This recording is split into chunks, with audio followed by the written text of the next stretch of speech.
আমি মাটির একখান ঘর বানাবো, খেজুর পাতার ছাউনি দিব, বাঁশের খুঁটির বেড়া দিয়ে মহাকালের ঘুম ঘুমাবো।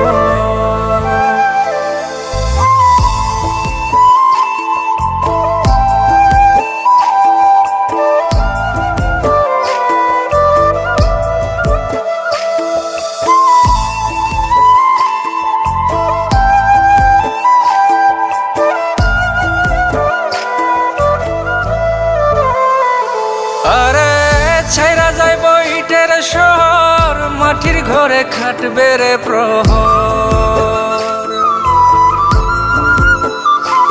আরে ছাইরা যাইব ইটের শহর, মাটির ঘরে খাটবে প্রহর। মন মহাজন ডাকলে পরে চোখ খুলিয়া সুভাগ নেব।